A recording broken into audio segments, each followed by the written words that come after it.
Boa noite a todos. Mais uma vez aqui nos encontramos reunidos para o nosso encontro de terça-feira. Hoje nós teremos a palestra do nosso querido amigo Jorge Hessen, que há mais de 20 anos colabora com a nossa casa. Historiador, palestrante, articulista, escritor.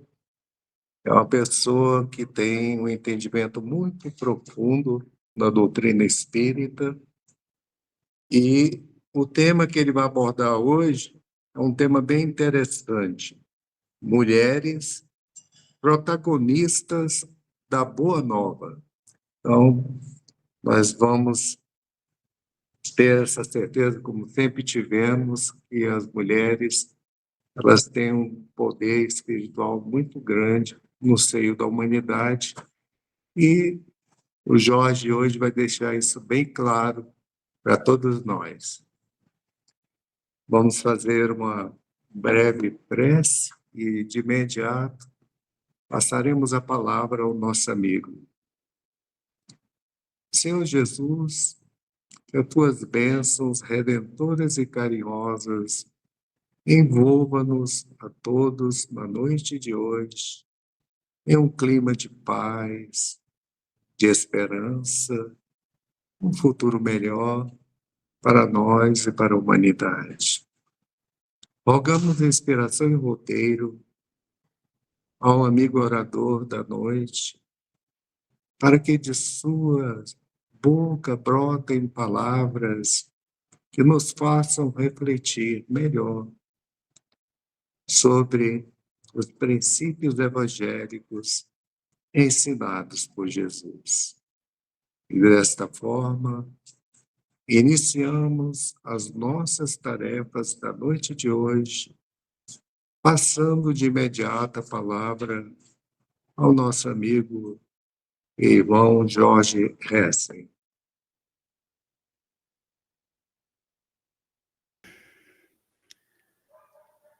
Gratidão, meu querido irmão Arnaldo Rocha. Que Jesus nos inspire, nos abençoe.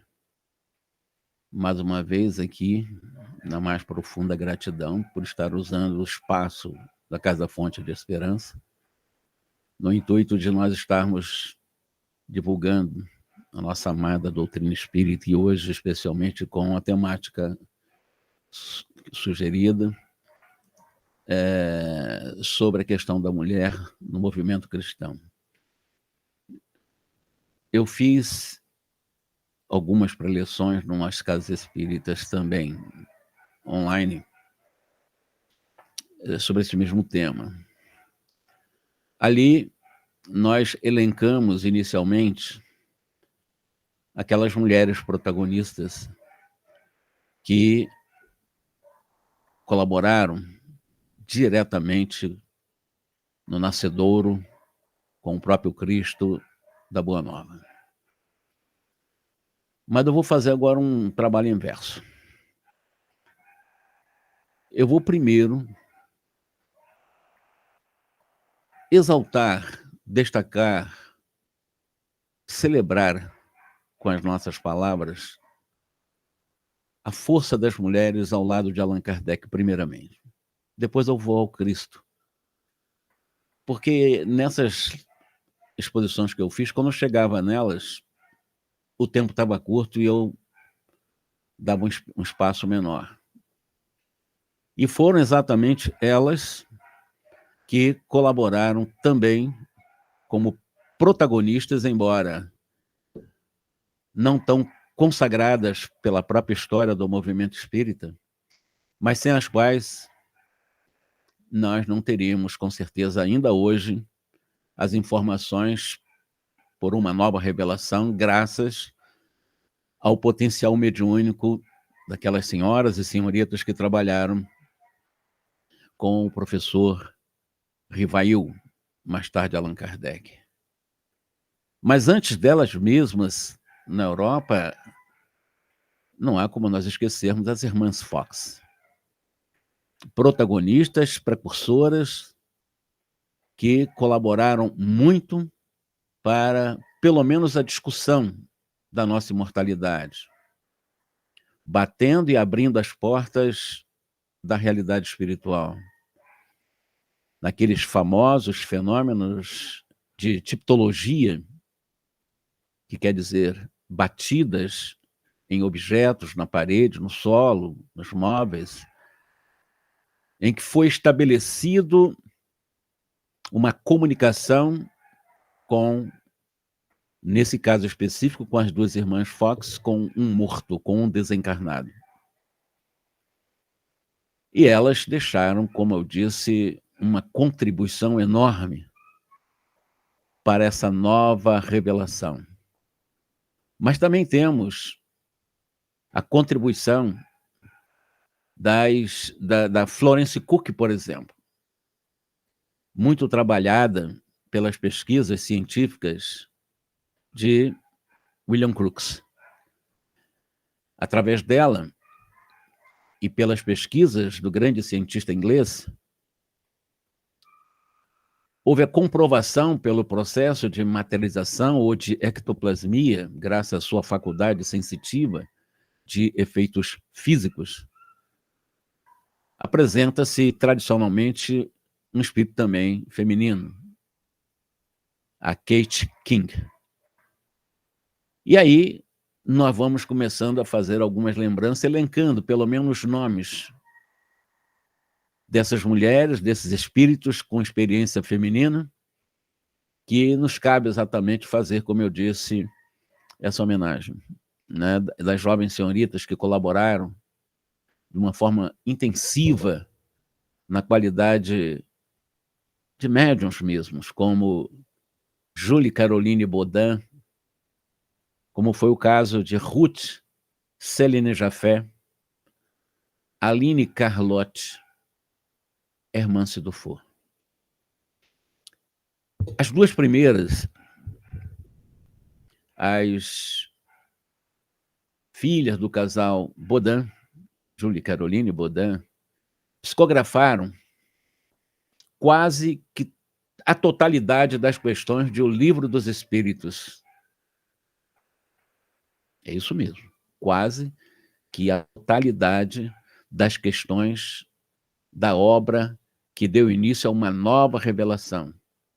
Isso graças às pesquisas realizadas pelo mestre Kardec na residência do casal Baudin, sempre nessas reuniões familiares dirigidas pelos seus pais e sempre assistidas pelo codificador, e onde exatamente ele conseguiu extrair, a partir das perguntas que ele elaborava, várias respostas, além, é claro, de 50 volumes, 50 cadernos, que ele também havia recebido de um grupo de intelectuais que foram obtidos também por uma mediunidade fantástica de Ruth Céline Jaffé, responsável, mais tarde, além da contribuição dos 50 cadernos, com a revisão completa do texto, e eu estou falando aqui no Nascedouro, com aquela primeira edição das 501 perguntas das 3 partes divididas até então,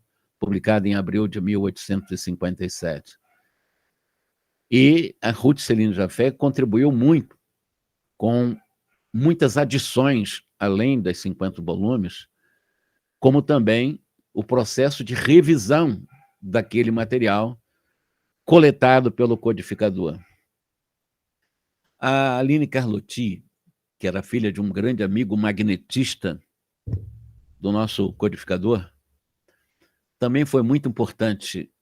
A Aline Carlotti, ela fez parte do grupo de médiuns através do qual exatamente o nosso querido Kardec recebeu algumas dicas para ele poder fazer usar um método para que não houvessem contradições diante das várias questões levantadas com as respostas advindas dos espíritos em relação a possíveis contradições. Então, foi criado pelo próprio Kardec o método de controle universal dos ensinos dos espíritos, para que não houvesse contradição. E ela, Aline Carlotti, ela referendava aquelas questões espinhosas do Livro dos Espíritos, sempre fazendo uso, com a colaboração da espiritualidade, pela sua própria mediunidade, com essa concordância dos ensinos. E, como eu disse, foi um trabalho muito espinhoso e, inclusive, ela colaborou depois da própria desencarnação. Aliás, isso é citado em própria obras póstumas publicada bem depois da morte de Kardec, essa colaboração de Aline Carlotti, como eu disse, referendando esse método que nós conhecemos como controle universal dos ensinamentos dos espíritos, né? Ela era filha, como eu disse, do senhor Carlotti, ou Carlotti, né? E, de alguma forma, né, o Carlotti ele foi um dos iniciadores do próprio Kardec nas questões mediúnicas. E, como eu disse, em obras póstumas, há uma mensagem do Espírito de Verdade que foi recebida exatamente por ela, Aline Carlotti.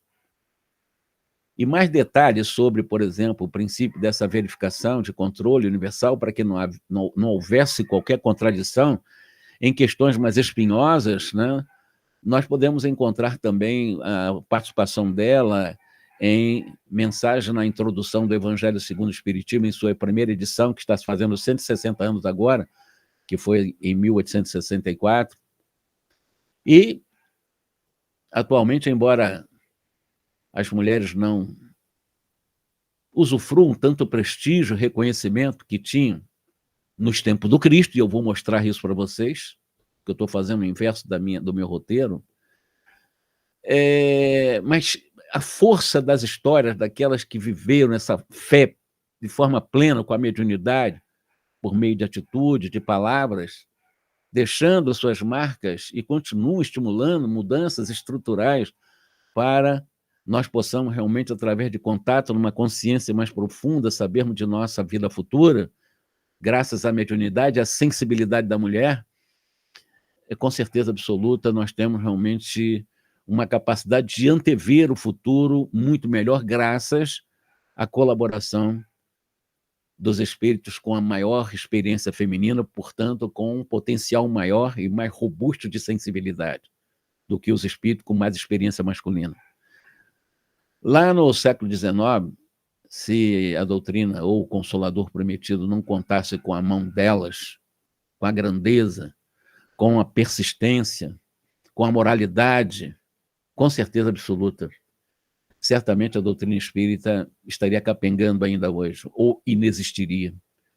Portanto, nós identificamos a força das mulheres num protagonismo dessa terceira revelação, embora espírita não é muito dada a ler a história de como surgiu a doutrina espírita, muitos espíritas não são dados a estudar como é que surgiu a doutrina espírita. Eu digo muitos que não têm ainda o hábito de estudar. Muitas vezes confundem espiritismo como só frequenta de uma casa, uma instituição espírita, para assistir uma palestra ou para tomar um passe, beber uma água fluidificada e, reduzido nisso, é vir levando uma existência inteira sem aprofundar a lógica de uma programação profundamente complexa para a materialidade de uma nova revelação prometida há 2000 anos pelo próprio Cristo, que também recebeu um apoio fundamental das mulheres dos tempos apostólicos. Portanto, nós identificamos as forças das mulheres, sim, nesse protagonismo dessa terceira revelação. E eu poderia citar algumas outras, bem en passant, né, como Amália Domingos Soler, na Espanha, Elizabeth de Esperance, também, lá na França, a Eusápia Paladino, a Madame Roger, a Madame Pleine-Maison, como eu poderia lembrar, o Casemajur, uma grande colaboradora de Allan Kardec, como foi Betty Froppel, a própria Anne Blackwell, que ajudou, foram as primeiras obras traduzidas para a língua inglesa, graças a essa amiga íntima daquela que foi realmente uma extraordinária colaboradora direta durante 24 horas por dia, porque durante a noite também trabalhavam junto, Amélie Gabriele Boudet, a digníssima esposa do nosso codificador, e graças também ao surgimento do nosso codificador, a Jeanne Louise do Ramel, a sua mãe, como é que nós poderíamos esquecer? E assim, nós podemos lembrar, eu tenho algumas anotadas para minha memória, pode faltar. Allan Kardec, ele teve um incondicional apoio moral da Amélie Gabrielle Baudet. Não poderíamos deixar de bancar uma justa homenagem às personagens espirituais aqui no Brasil, que nós conhecemos popularmente, né, como Maria Dolores, Olívia, aquela amada do próprio Emanuel, Meimei, Alta de Souza, a famosíssima ministra veneranda, para quem conhece o nosso lar, a irmã Sheila, Maria João de Deus, a mãe do Chico Xavier, nessa encarnação do Chico, a Joana de Ângeles, a própria irmã Rosália, e eu já citei Maria Dolores, a irmã Celina. Então, atualmente, nós observamos nas casas espíritas a presença maciça da mulher, em condições numéricas maiores do que de homens. Isso é verdade também. Nas múltiplas tarefas de frente do movimento espírita, a mulher ela tem o seu protagonismo, sim. Sempre ela dando esse fôlego para a oxigenação do movimento espírita, cada vez mais se expandindo, graças a esses trabalhos das mulheres nas suas múltiplas tarefas doutrinárias. Por fim, eu vou agora, como eu disse, fazer eu vou puxar aqui no que eu fiz como roteiro, para ir lá no início, agora voltando ao Cristo. As mulheres do Cristo, as mulheres operárias que trabalharam com Jesus, as mulheres que sempre foram esse apoio, esses pilares desse edifício cristão. Historicamente, o homem acabou exercendo sobre ela um domínio muito grande, restringindo o poder da mulher, impedindo, na maioria das vezes, a sua própria liberdade.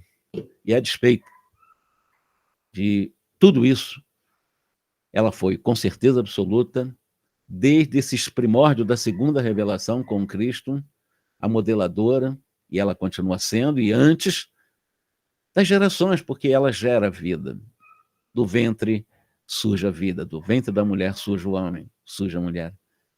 E o cristianismo primitivo foi, com certeza absoluta, o primeiro movimento histórico que deu à mulher, isso considerando a história tradicional, uma condição de status social igual à do homem.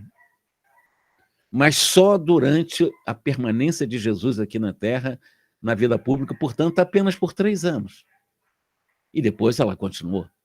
Mas a condição realmente de status de igualdade numa sociedade profundamente patriarcal, só com Jesus.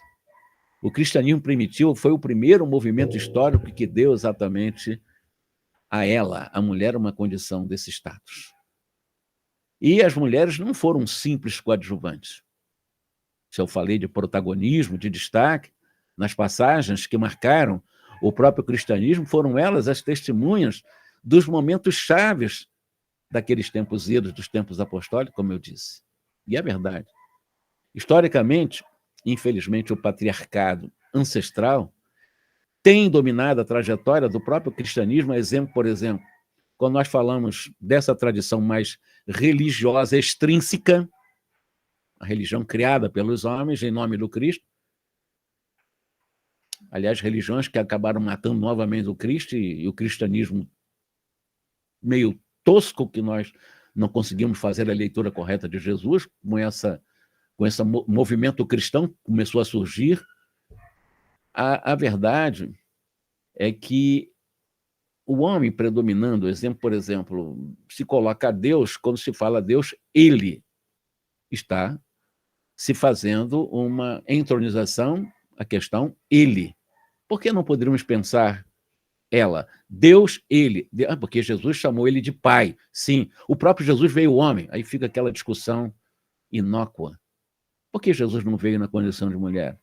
Mas veio através de uma mulher, sem o qual não estaria entre nós materializados, num processo de humanização, embora jamais perdendo a sua pureza e a sua angelitude, assim como também 12 apóstolos, aí quem é a questão do patriarcalismo, por que não 12 apóstolas? O próprio Jesus como homem, porque, como eu disse, não mulher, e as pessoas ficam presas a essas condições. Eu me lembro uma vez uma frase jocosa hilária, jogada fora pela boca de um Juca Chaves da vida, que dali não saía coisa séria, quase, de que Deus se fez homem para ser Deus. Brincando, é claro. Mas existe, embora na brincadeira, querendo se falar uma verdade, porque a mulher acabou realmente se colocando, após o Cristo, numa condição de subalternidade. Nós vamos tentar entender isso, porque se elas organizaram boa parte dos momentos cruciais da vida do Cristo, e eu posso fazer, por exemplo, alguns destaques, como foi aquele encontro com Maria e Isabel, do qual houve a confirmação desse projeto máximo divino, exatamente quando a própria Isabel, filha, esposa de Zacarias, já envelhecida, estava realmente grávida de João Batista, ela faz exatamente esse anúncio.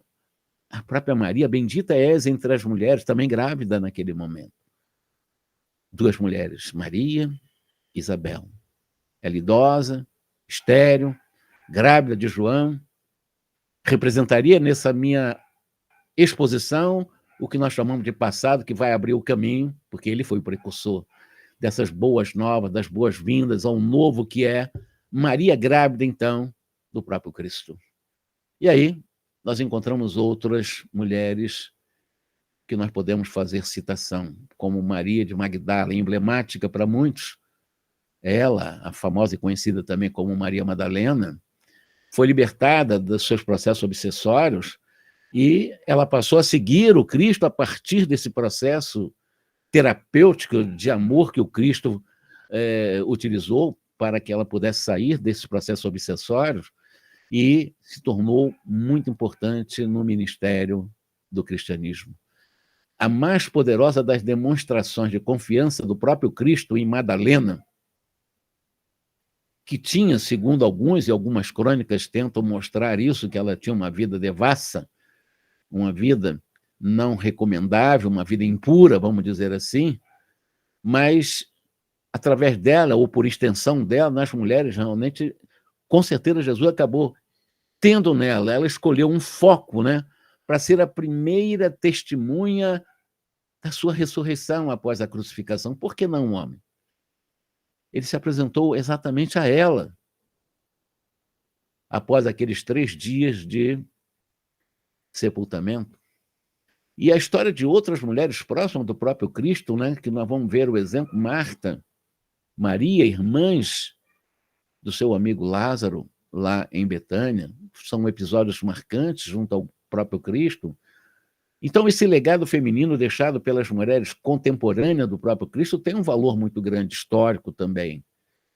E esses sustentáculos do Evangelho, as mulheres, elas socorriam os pedintes, os coxos, aleijados, os mendigos na casa do caminho, quando já da constituição desse primeiro grupo liderado até então por Pedro, lá na crise do Calvário, as mulheres galileias tiveram uma posição destacada ao pé da cruz. Na casa do caminho, voltando à questão da casa do caminho, se não fosse a colaboração fundamental das mulheres, com certeza o trabalho assistencial teria sido um fracasso. Portanto, repito, elas não foram nem um pouquinho coadjuvantes das passagens que marcaram os tempos de Jesus entre nós.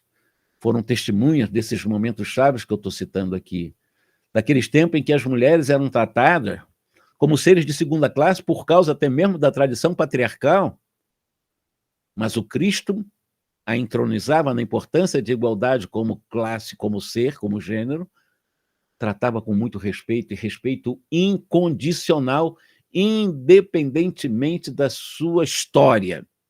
Madalena, depois vamos lembrar outras, Madalena tem a sua história, ela teria sua mácula por um comportamento impuro, mas o Cristo não via isso, o Cristo via naquele potencial daquela mulher, na sensibilidade daquela mulher, que acabou dando a sua própria vida para ajudar aqueles irmãos que foram consumidos pela chamada lepra de então, a hanseníase. E dentro dessa realidade, no primeiro fenômeno público do Mestre, nas bodas de Caná, nós vemos o protagonismo de sua mãe naquele processo da transubstanciação da água no vinho. Ali há um protagonismo da mulher realmente ao obedecer, ao aceitar o poder do Cristo sobre os elementos materiais. Ele é o nosso governador, ele conhece tudo aqui na Terra, veio da mente dele a formação do planeta. Quando ela ordenou aos servos, ou aqueles que estavam servindo para exatamente servir aquele vinho transubstanciado. E junto, e esse episódio é muito interessante, foi exatamente junto àquela mulher samaritana.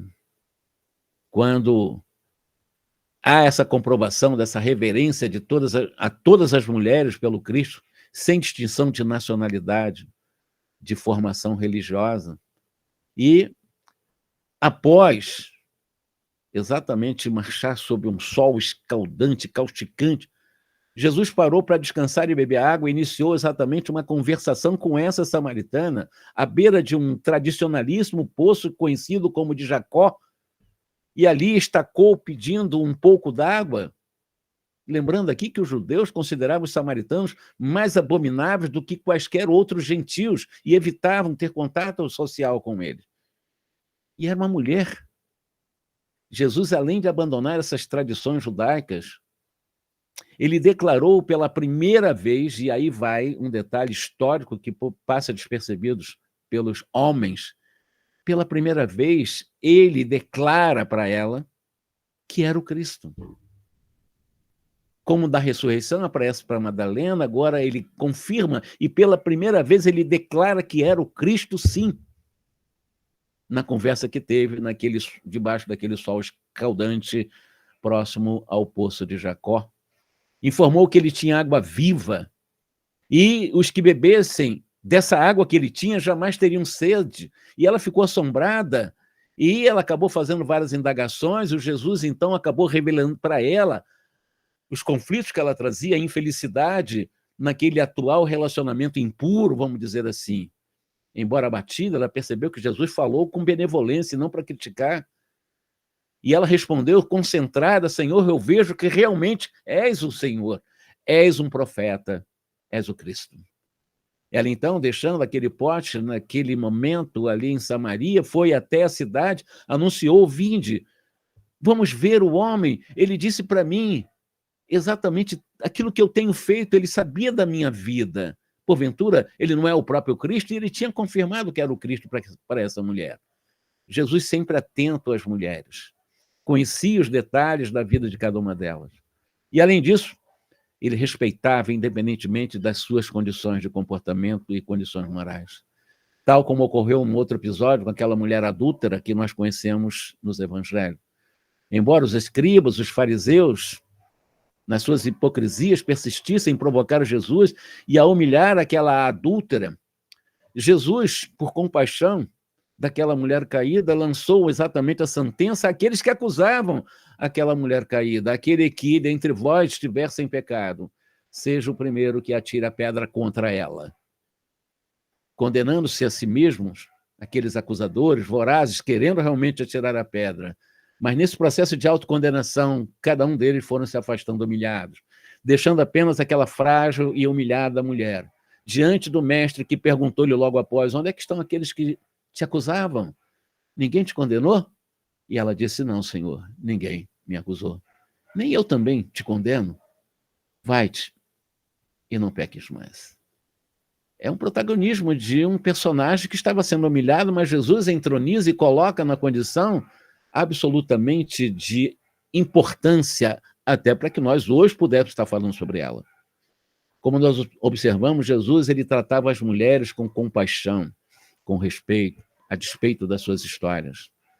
E no outro episódio ele demonstrou uma empatia, consolando mais uma vez Madalena, quando a encontrou em lágrimas exatamente no sepulcro, como eu disse agora mesmo, né, que ele se apresentou primeiramente para ela.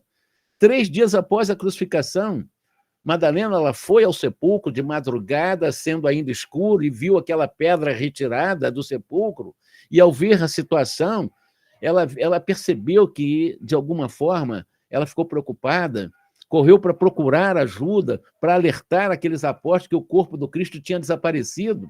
Foi ela. O Pedro, João e outros apóstolos correram para irem até o sepulcro e apenas encontraram roupas do sepultamento de Jesus. E aí, depois eles partiram, deixando Maria Madalena sozinha naquele jardim, contristada, prosternada e totalmente triste, chorando muito. E nesse choro, naquele jardim que ficava muito próximo àquela catacumba, a ideia de não saber o que havia acontecido com o corpo do seu mestre, daquele crucificado, deixou-a muito mais desolada.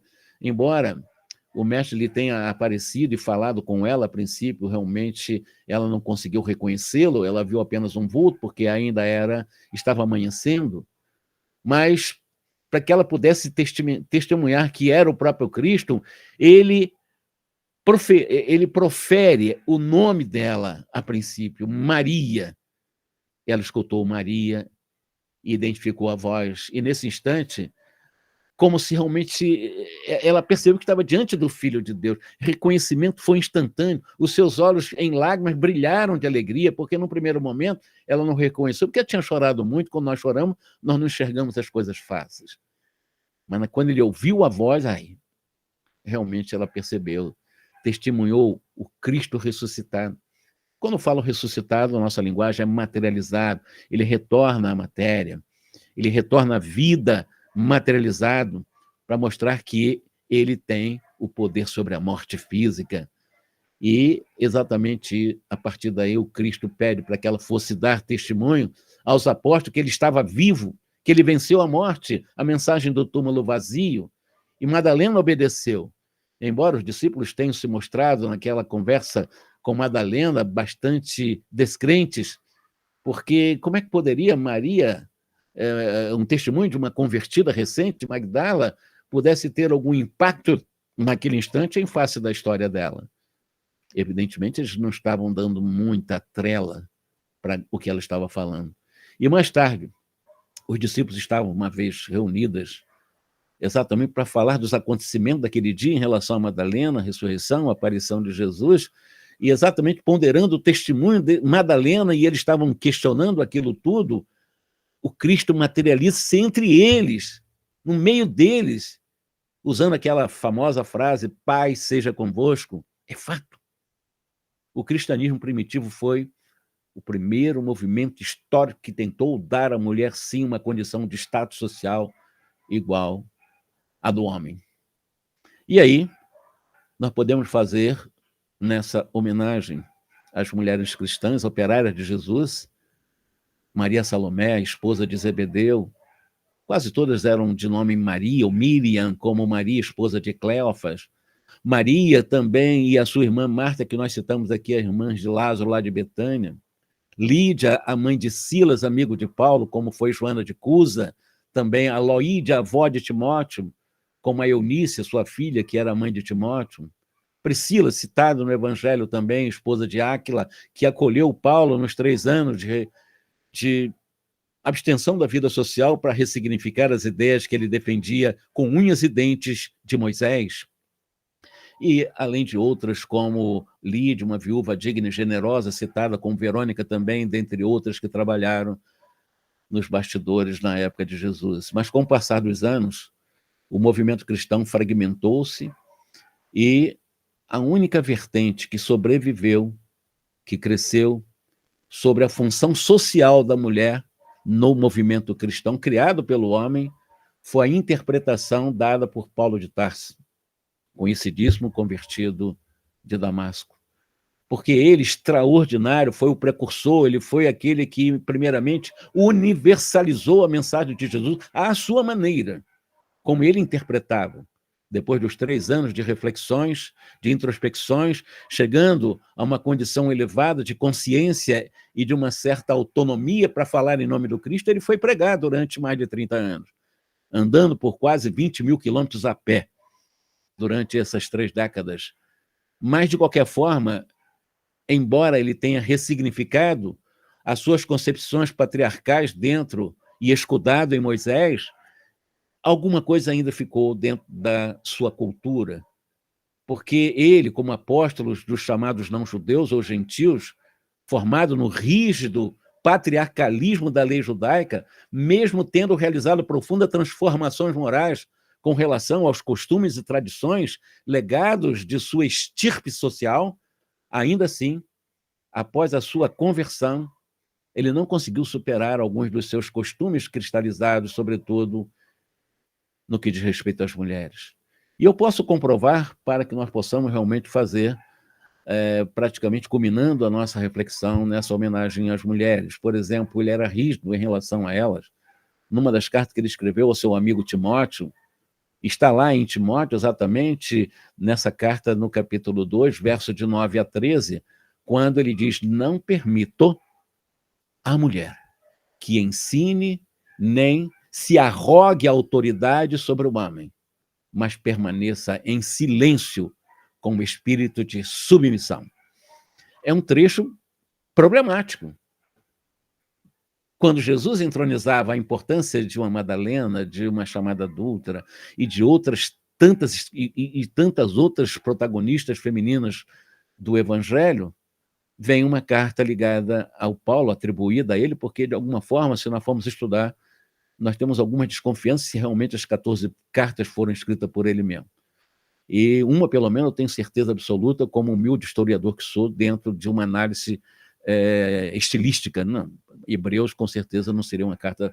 Pode ter colocado o nome dele, mas aquela carta o Paulo não teria escrito com absoluta certeza. Mas, independentemente, atribuída a Paulo, nos 27 livros do Evangelho, nós temos as 14 epístolas. E aqui nós temos essa passagem de Timóteo, exatamente quando ele fala de que não permito à mulher que ensine nem arrogue autoridade sobre o homem, mas que permaneça em silêncio com o espírito de submissão. Depois ele ainda, aos cristãos de Corinto, um outro grupo que ele também ajudou a fundar, ele prescreve: se desejam instruir-se sobre algum ponto, perguntem aos maridos em casa. Não é conveniente que a mulher fale nas assembleias. E quando eu digo que ele escreveu exatamente aos Coríntios, está lá no 14º capítulo, versos 34 e 35, essa passagem também bastante problemática, em relação à função social da mulher no próprio cristianismo, que é bem humano, diga-se de passagem, um cristianismo humano. Eu digo humano porque, de alguma forma, o Espiritismo veio para relembrar o que o Cristo disse há 2000 anos, é porque esse cristianismo enterrou a mensagem de Jesus. É porque esse cristianismo voltou a matar Jesus. E nós esquecemos, tiramos, perdemos o foco da mensagem dele e precisou vir uma nova revelação para que nos ensinasse tudo, ficasse conosco para sempre e relembrasse o que ele tinha dito. É porque realmente o cristianismo ficou morto. E nós vemos essas passagens, por exemplo, o próprio Paulo, que eu estou falando, atribuída a ele, pode não necessariamente ter sido escrita por ele, mas é atribuída a uma epístola paulina, uma carta endereçada aos Colossenses, quando há uma admoestação: mulheres, sejam submissas a seus maridos, pois assim convém à mulher cristã, ou às mulheres cristãs. Está lá no capítulo 3 dos Colossenses, verso 18. Então, isso foi, com certeza, ou tem sido ainda hoje, base para colocar a mulher na condição de subalternidade, nesse movimento chamado cristão, que eu considero muito caduco, muito longe da realidade trazida por Jesus, que não criou nenhuma religião. Ele trouxe a mensagem. As religiões foram criadas por nós, e as mensagens dele foram realmente esquecidas e proibidas em muitos aspectos, como a reencarnação, que a Igreja acabou, no século VI, proibindo se tratar do assunto. Fora a mediunidade, em que fecharam as portas, como se isso fosse possível, do mundo espiritual, para que ninguém tivesse realmente capacidade, pelo dom da mediunidade, de trazer mensagem dos espíritos. Por isso que o espiritismo escancara as portas do além, para que os espíritos pudessem nos mostrar os nossos equívocos durante 1800 anos, porque o espiritismo surgiu 18 séculos depois. E aí, nós estamos percebendo, sem muito esforço de interpretação, que o apóstolo de Tarso, se foi a ele, eu estou atribuindo a ele porque é consagrado, talvez nem tenha sido ele não tem assimilado na prática que a liberdade de consciência que ele mesmo apregoava muito envolvia também os anseios femininos. Por isso que eu fico na dúvida se era realmente uma carta que ele poderia ter assinado. Essa distorção que o Espiritismo corrigiu, desautorizando qualquer ideia de rebaixamento da mulher em relação ao próprio homem e vice-versa, porque, em verdade, a mulher é exponencial referência do equilíbrio definitivo do nosso planeta, eu não tenho dúvida nenhuma disso. cabe a ela influir decisivamente sobre os seres que reencarnam, transmitindo-lhe as primeiras noções de vida, porque a mulher é, por excelência, educadora. Por excelência, ela é educadora. Lá no Livro dos Espíritos, na questão 817 até 1822, o Kardec faz alguma pergunta interessante. Eu estou entronizando a importância da mulher. Claro, o homem e a mulher são importantes. Nós somos iguais, porque perante Deus nós somos iguais, os mesmos direitos, porque nós fomos, de alguma forma, Deus nos deu a faculdade de, a partir dos nossos talentos, progredirmos juntos. Não existem sexos opostos, mas sexos complementares. E nada mais justo do que essa luta pela causa de maior liberdade, dos direitos da mulher. Afinal, na ordem divina não há distinção entre dois seres, homem e mulher. Se complementam, mas, obviamente, eu termino aqui para que nós possamos fazer uma reflexão, porque existem movimentos também que se radicalizam, né? Não obstante tenham um valor, mas costumam cair, muitas vezes, no radicalismo, querendo fazer da participação natural da mulher uma imposição.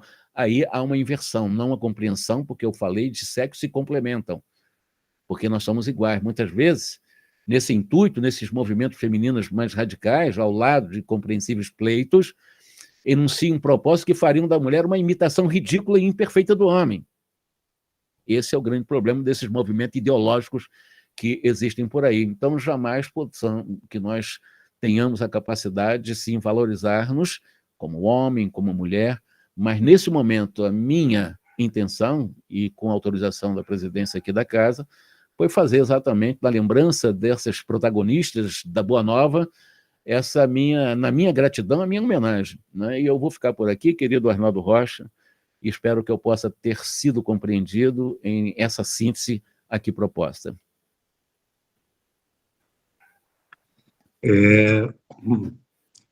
Jorge, você já é uma pessoa muito querida em nossa casa, agora o seu Ibope é um mentor, mas ainda 75% do efetivo de médias de nossa casa é composto de mulheres. Acertei. E graças a elas, o Fonte de Esperança continua distribuindo bênçãos há 41 anos a todos aqueles que nos procuram. Ótimo. Eu peço ao amigo que fez essa homenagem que também dirija a prece de encerramento em nome de todos nós. Vamos lá. Senhor Jesus, a mais profunda gratidão, até por estar aqui, graças à minha mãe. Se não fosse ela ceder o seu ventre abençoado, nós não estaríamos nesse momento aqui, nesse instante, exatamente, fazendo homenagem a elas. E em nome dela também, relembrando as mães e todas as mães, todas as mulheres que dignificam o seu compromisso como geradoras da vida. Obrigado, Senhor, porque com o Senhor nós aprendemos realmente a respeitar-nos na condição de homens, de mulheres, sem nenhuma forma estarmos nos separando como se um superior ao outro, porque o que nos dá exatamente a chancela de maior autonomia para podermos, em seu nome, exercitarmos em plenitude o amor, é humildar o nosso orgulho e amansar as nossas pretensões e a nossa rebeldia. Obrigado, Jesus, por nos ensinar a nos amar nas condições em que nós estamos e que nós possamos compreender, sobretudo, como disse o nosso irmão presidente da nossa casa, Fonte de Esperança, a importância da mulher, 75% oxigenando todo o trabalho do movimento de uma casa espírita. Isso eu imagino em todo o movimento espírita, tem sido assim. Gratidão por elas, e em nome delas eu agradeço também e peço permissão ao Arnaldo fazer o encerramento, então, da nossa reunião de hoje. Agradecemos mais uma vez ao Jorge e a todas as nossas amigas queridas que trabalham em nossa casa. Pedimos a permissão para encerrarmos a transmissão online